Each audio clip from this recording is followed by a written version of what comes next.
This time on The Real Generation Gap. She's dead. Yeah. But now she's not dead. And it's like he kind of develops this psychological bond a little bit, a bit of a parasocial relationship, I would say, that I thought was really interesting. But anybody that is going to touch his Barbie, he's going to kill him. You know, if you're going to be a bitch and be a bitch and be a bitch, eventually you're going to get bitch slapped. Yeah. You know?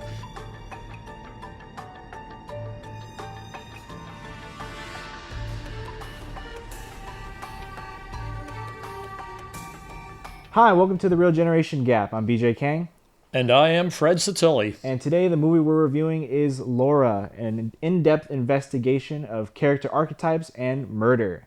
A investigation of a murder in 1940s high society leads one detective to become infatuated with the victim of the case. And I recommended this movie. This is one of my favorite movies, once again, of all time. And this movie really holds like a near and dear kind of place to your heart. I consider Jean Tierney one of the most beautiful girls ever, you know, along with Donna Reed, a similar type. And this kind of glamorous look, this kind of relentless beauty is something lost today. Mm-hmm. You know, girls now are like hot and foxy or something, but they're not really beautiful the way Jean Tierney's beautiful. And so it's a fantastically romantic movie, and your introduction was spot on. It's a study of archetypes. What was your favorite archetypal character? I found Mark McPherson's character to be really interesting. I thought that there was a lot of very subtle sort of character building going on. I really liked that Mark McPherson really gave off that sort of straight cut, no nonsense detective, but also very antagonizing. Especially when he takes out that little toy and he plays with it. It's just a small thing that's just so telling of his character that really just adds up. And the way that it irritates like some of the other characters and he doesn't care just tells you a lot about what you need to know about him. He's a stoic. Yeah. He's a Marcus Aurelius stoic in the really traditional ancient Roman sense, you know? Mm-hmm. And that is one of my favorite scenes in the movie. It's a little baseball game where you have to try to move balls around and drop them in a little hole. Yeah. And he takes it out, and as soon as the murder is discovered, everybody's nervous and they're all chattering away and positioning themselves. And Lydecker, the perfect name for the snake, Yeah. Lydecker, he says, "Stop doing that. It makes me nervous."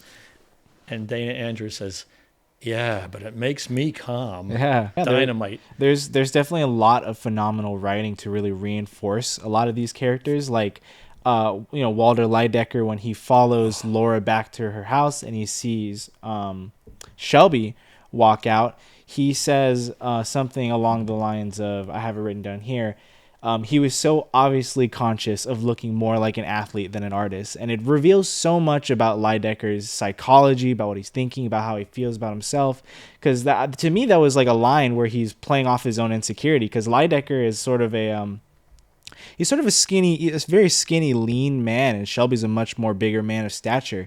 So it's funny to me that Lydecker, who thinks so highly of himself throughout the movie, fixates on the one aspect of Shelby that is different from him or could be seen better than him, which is his stature. And right, I thought that was really no revealing. matter how much money or sophistication you have, you couldn't compete with the bigger man. Yeah. And the younger man. Yeah. Bigger, younger, he's got you beat. Yeah.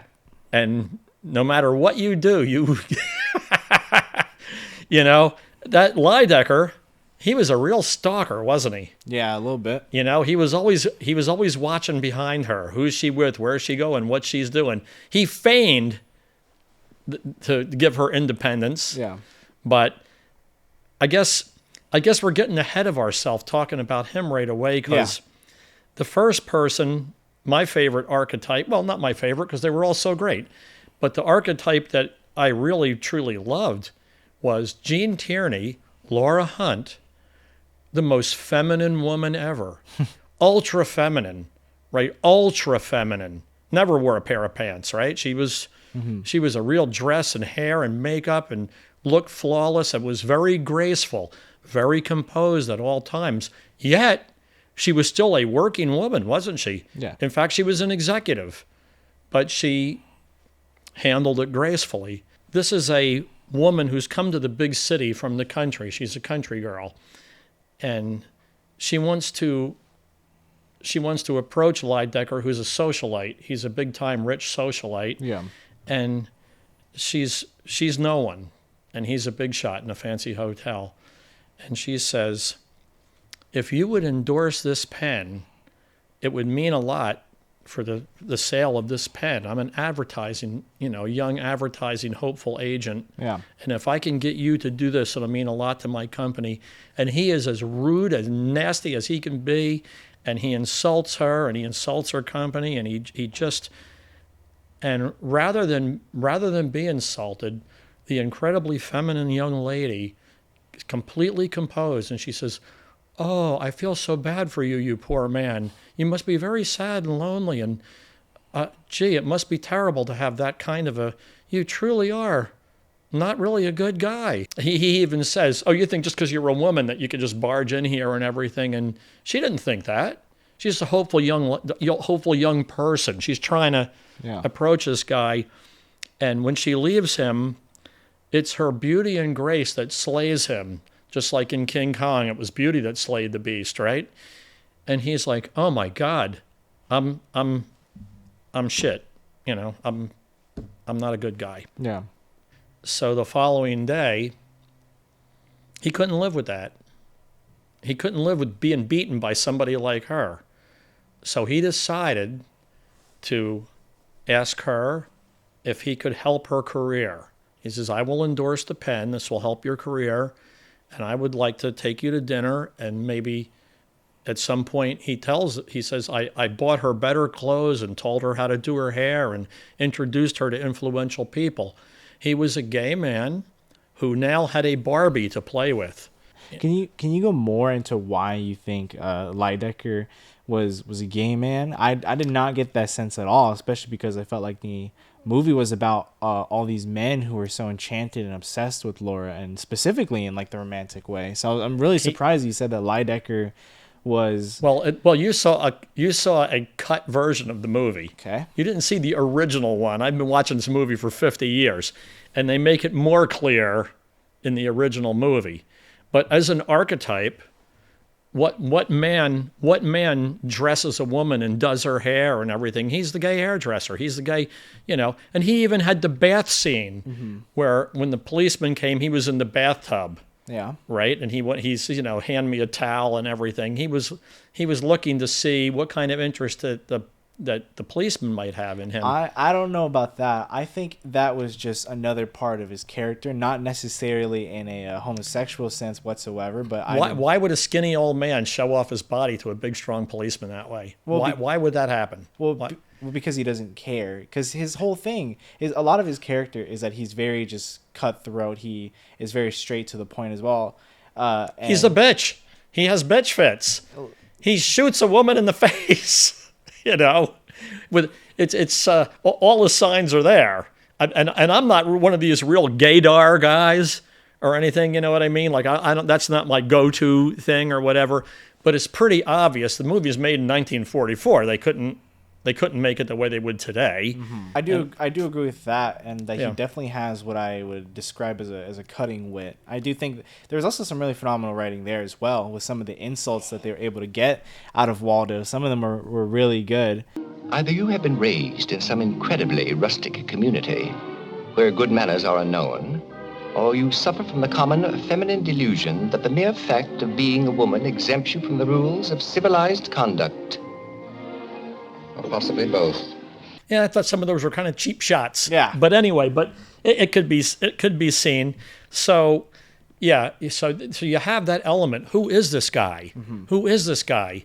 He's not attempting for romance. He's taking her for romantic dinners and doing things like that, and going to upscale entertainment, right? Or this kind of thing. But he just wants her on his arm.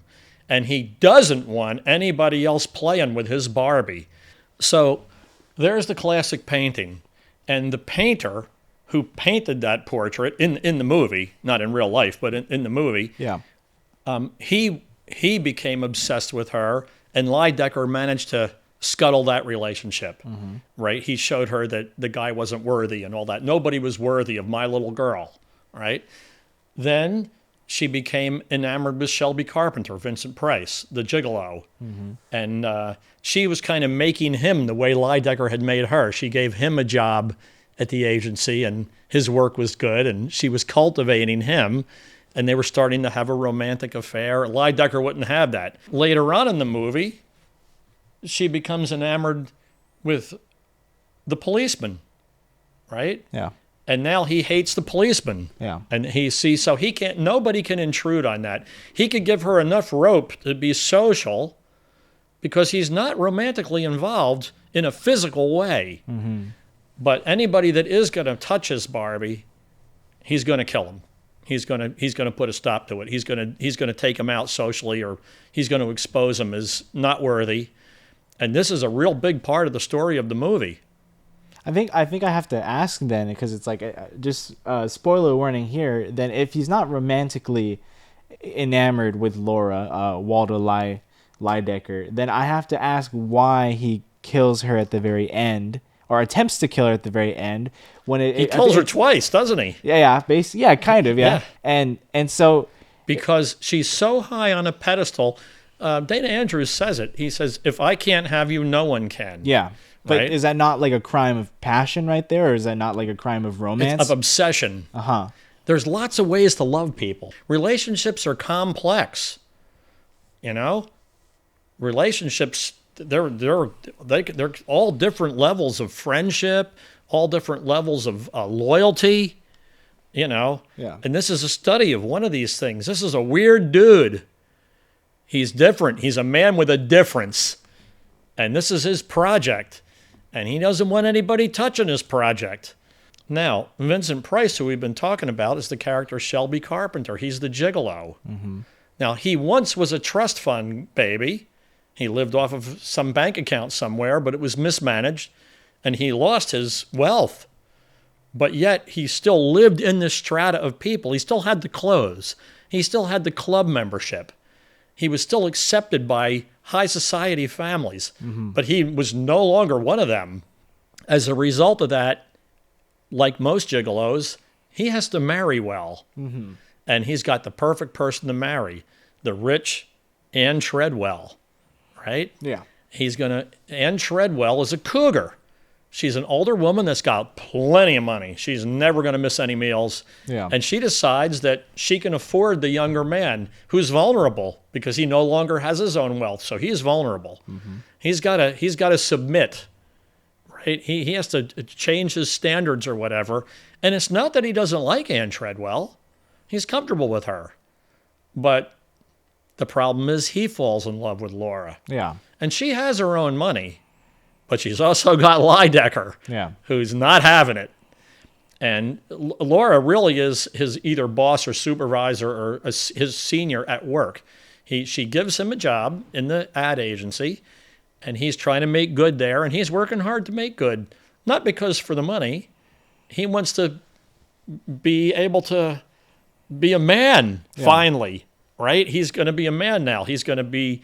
to show this woman that he has a value as a man, as a breadwinner. And believe me, in 1944, for you to be a man, you had to be a breadwinner. There was no other, there was no other world. So they're all caught in this gigantic, it's not a love triangle, it's a love pentagram. Definitely feels like that. Five people are all jockeying for position here to... they all want something. They all want Laura. Everybody needs something. Yeah. Even Laura's housekeeper, another archetype, the sixth person, not a lead character, but this is a impoverished woman and poor woman this is her job, is taking care of Laura. She's her housekeeper, right? She's her lady in waiting, the way royalty had that. And she is devoted to death. She's devoted to the very death. That's her lady. Yeah. She's going to defend her. If she has to kill somebody to defend her, she will. She's, and she comes to work every day, macked out in her best clothes, clean, everything, ready to work and stay as long as I need to at night, whatever, to serve my lady and everything like that. It's a spectacular character. That's a character that really could have had a little more development. Really? And she hates the policeman because she's from poverty. I did think that was a really interesting line where she says that I was raised up to spit whenever I saw a policeman, and I was like, that's a fairly relevant line even till today, which was interesting to me. Super, so much so, yeah. Nothing has changed, has it? No, nothing. much. It's 80 years later, isn't it? And you still have the people in the society of people that's their reaction to the police. Yeah. So it's not a new thing, police brutality or whatever. Mm-hmm. In fact, I imagine it was more brutal then, and very hard on the poor. And then the poor were poorer than now. So these character studies are fantastic. Yeah. Now, that ain't all. So wonderful soundtrack. Yeah. Fantastic characters, just archetypes. Everybody's an arc. Everybody's a maximum of what you could be to be that thing. And then there's the story itself, and the story is so great because the beautiful woman is found dead, shot in the face with a shotgun, and the policeman comes to investigate the crime. And he has to go through her things. He's reading her diary and looking in her underwear drawer and smelling her perfume. Mm-hmm. And he's looking at the fantastic painting, right? There's a huge painting of her that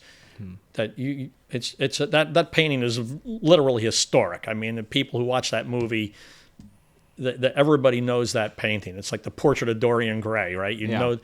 And he's looking at that painting and he's drinking her liquor right in her liquor cabinet.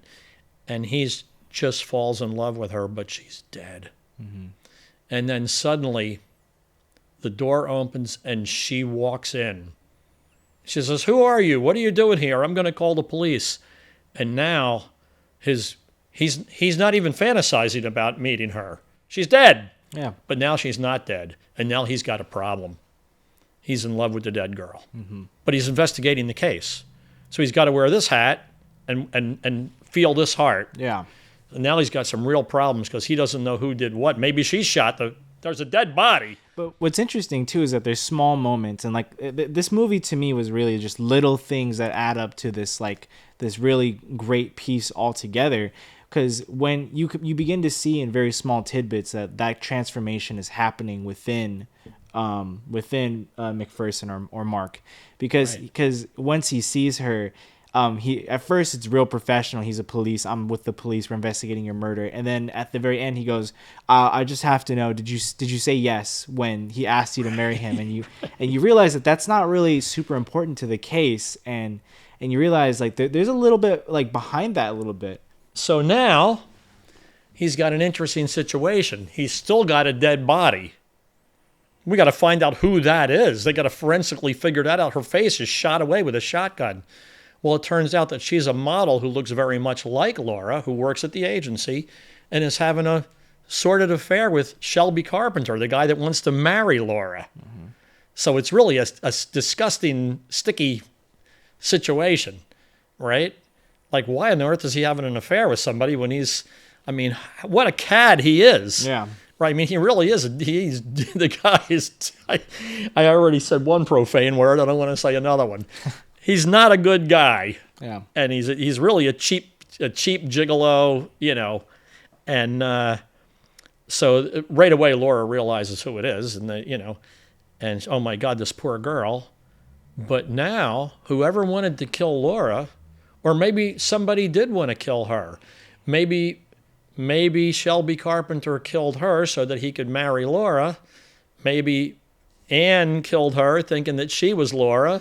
Maybe Lydecker, you know what I mean? Everybody's a suspect. He was eliminating suspects for a while, but now everybody's back on the table. Yeah. The thing starts anew. Now what happened and to who and to why? And he's searching for more and more clues. Now, we don't want to give away the ending because it's so great. Yeah. It's so great. It's spectacularly great. You would have never guessed in a million years till the very last minute. You saw it for the first time. Yeah, I did. Did you even imagine that the ending would be the way it was? I honestly I was very much swept up in how dramatic the ending was. I found it to be very impressive. It very much really did fit the word climax. Like at the very end there, I was very enraptured by it. And it was exciting. I did not find the murder mystery aspect of the movie to be the most phenomenal part. It was very, I would say, I would almost say cookie cutter, but the fact that the psychological aspects or the psychological profiles of all these characters sort of builds up all the excitement as to who did it, because you become invested in these characters. Really adds on to that final scene right at the end. So I was indeed very much excited at the end. Yeah, the fact that it was literally done during World War II. Yeah, it was 1944, I believe, right? Right. Yeah. Right. So there was the worldwide. There was the entire country was recycling everything that they had: iron, rubber, tin, glass, whatever, was all going into the war effort. People were living on food stamps at that time. The United States didn't manufacture cars for a few in 41, but 42, 43, and 44, it was just all tanks and airplanes. There is no 43 Ford. You had to have an older car. You had to keep everything running because the entire nation was putting every resource imaginable into the war effort. So these movies that were made at that time, the amount of escapism for people to even be able to just go they didn't have TV. You went to the movies once a week. You see this movie probably for a dime. When I was a little boy, you went to the Wood, it was 25 cents. To see Jason and the Argonauts, at the Wood, right? But this was a real big deal. And everybody, the whole country knew about this movie, and the whole country, heard this song on the radio. Yeah. And this was a real wartime thing that had nothing to do with the war. It was escapism. And that's why the glamour aspect was so great, that there was glamour in the world and there was wealth and everything, because everybody was poor. Yeah. Even if you were rich, you were poor. And a lot of death and sorrow, soldiers being killed, mostly almost entirely men. At that time, men were really put upon to be macho men and to man up and to go to war and defend the ideals of the country and all that. It's funny that you say that too, because it's like it feels like so many of the men in this movie were just so weakened by Laura, because in this movie you really get to see that. Isn't that great? Do you realize the strength of the feminine power? Yeah. She had power over everybody. Yeah. And she did not abuse it. She was a graceful lady. She wasn't lording this over. She wasn't a tease or anything. She wasn't torturing these guys. She was just being all that she could be, and everybody was in love with her. Yeah, there's nothing that softens a man up like a woman. Mm-hmm. Yeah, that's for sure. So, what a fantastic film. I really loved it. I'm glad that you got to see it. Yeah, I kind of want to talk a little bit more about the sort of infatuation and the obsession and even sort of like the psychology of it, because it's like I found that like the way that the detective sort of falls in love with Laura, or I'm sorry, the lieutenant falls in love with Laura is kind of like a parasocial relationship a little bit, because he never meets Laura until like sort of like the middle of the movie, and by then he's already sort of enraptured by her. He's already sort of infatuated with her. And it's interesting because he hears about Laura through everyone else's testimonies of her, and they're all describing her in these ways like the best of her. And he only hears that, and he sleeps in her apartment to like sort of investigate, but he sleeps by her portrait and how beautiful she is. And it's like he kind of develops this psychological bond a little bit, a bit of a parasocial relationship, I would say, that I thought was really interesting. Right, knowing that it can never come to fruition. Yeah. Knowing that. It's wonderful. And then she does come back, and you begin to see little pieces of where he puts the job first, but there's little pieces in where you see that change is really taking hold of him. Like he asks sort of just out of the blue, like if she did accept to marry Shelby, and that then when she says that she didn't, he comes over the next day and brings breakfast and stuff like that. It comes off as just like, just courteous professionalism, but really at one point he says, "Why did you lie to me?" Yeah. That was a real relationship kind of a question. Yeah, then he brings her under the false pretenses of almost accusing her of the murder into. Well, he does that to manipulate the whole crowd. Yeah. He has to get somebody to play their hand. Yeah. And he does do that. But also to now, get see, to, that's another. I'm glad you brought this up, right? This is a real aspect. You see this like in episodes of Columbo or something like that, right? Where somebody will say, "Oh, I know who the killer is," and now the real killer thinks that he knows. So he's got to do something out of desperation and play his hand, show his hand. He's got to make a move, right? Yeah. And it's the move that gives him away. And that's, you said the story was a little cookie cutter, but man, just the murder mystery aspect. Yeah. I was much more interested in the subtle little things that went into the character development. Like, for example, like when you're talking about Laura being like a career woman, they have that scene where she stands up in a conference room full of men and she's the one speaking. And that was a very telling, and that was a very, I would say, intentional scene, especially in the 1940s. Yeah, this was 25 years before Mad Men. Yeah. And then 40 years before the TV show Mad Men, right? And it shows what kind of woman that Laura is, about her personality. And not only that, but it's Lydecker who's telling that scene. And it also illustrates how other people see Laura as well. And it's little things like that bring you, like, that really flesh out the psychology of these characters, that make them feel like very complex. You cared about everybody. Yeah. I see movies where I don't care about any of the characters. Yeah. They have some kind of conflict, but you really don't care. No one feels one-dimensional in this movie. Right. And I thought that was very impressive. And I was very much involved in sort of all of their motivations. One of the things I just realized I'm happy to tell you is, how sometimes you see yourself in the character? That too. I didn't see myself in any of those characters, so I'm proud to say that. That was because, they were mostly creeps, Yeah. I'd like to think I was as stoic as that police officer, but I'm probably not. Yeah. But he really was a strong man. Yeah, he was. I almost felt that that the reason why Laura went off with him was because he was the one man out of all of them who was probably the one deserving of Laura. Right. Lydecker was insecure and egotistical.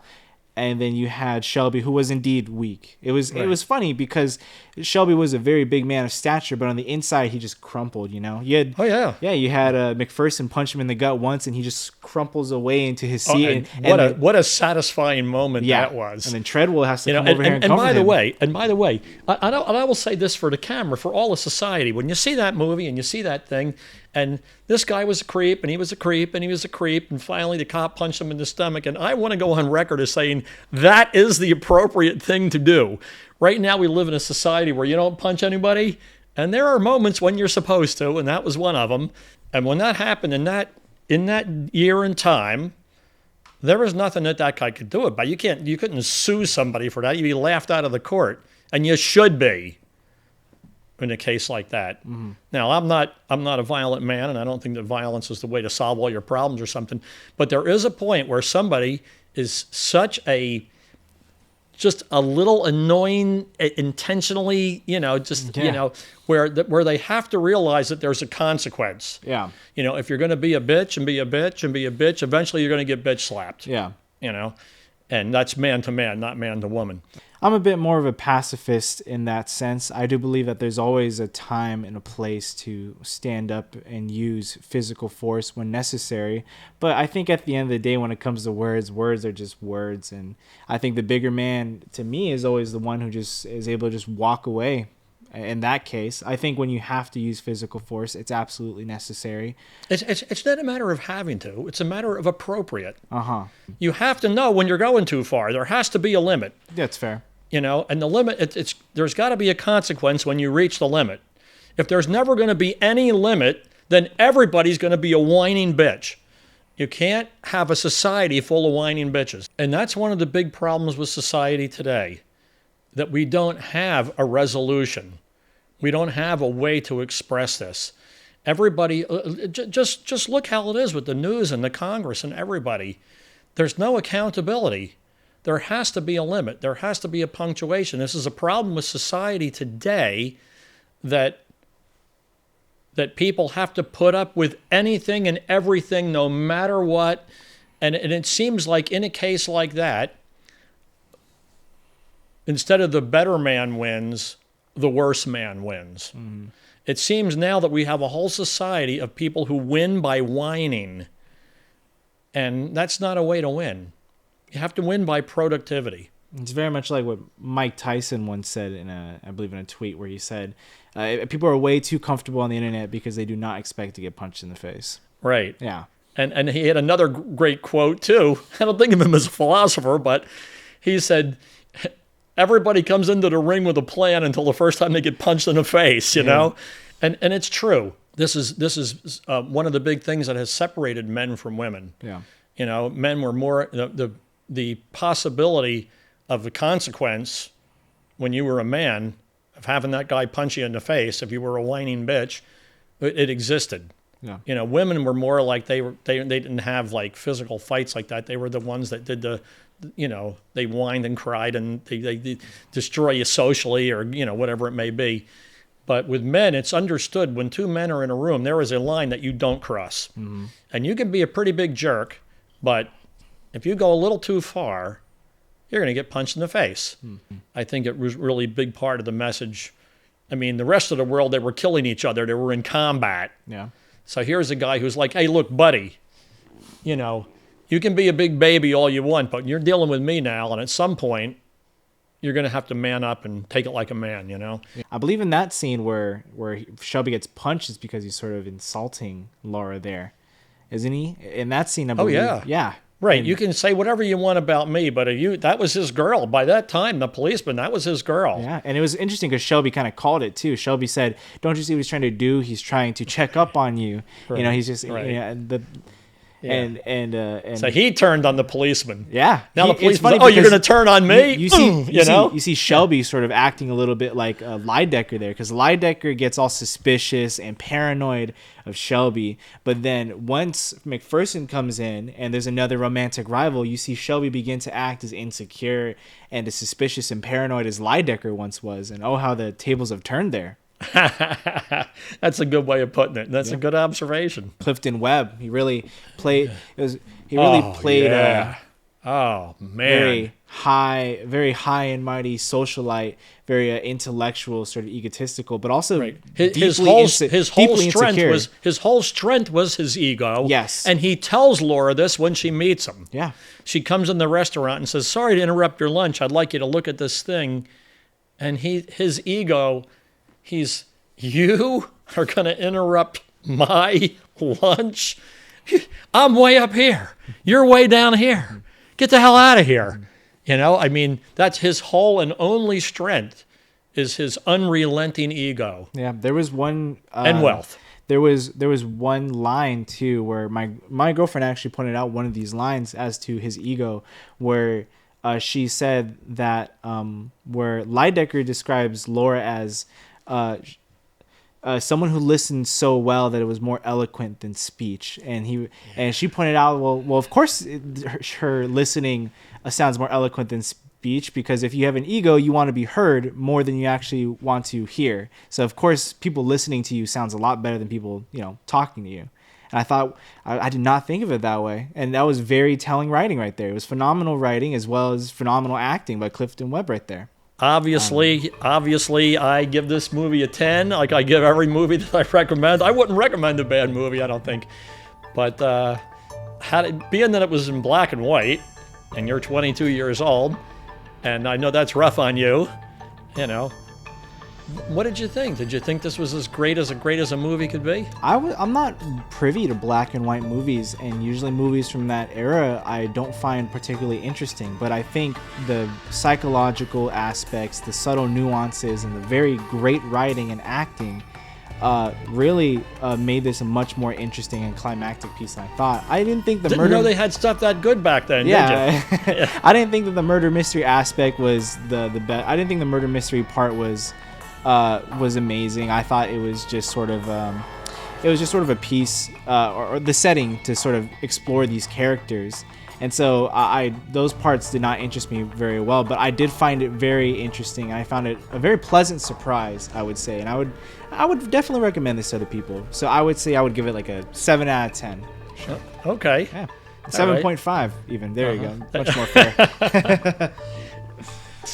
Now before we go, I'd like to I'd like to address out to the people who might be watching this, and I still have a desire to see independent films, and I think anything over 15 minutes would qualify.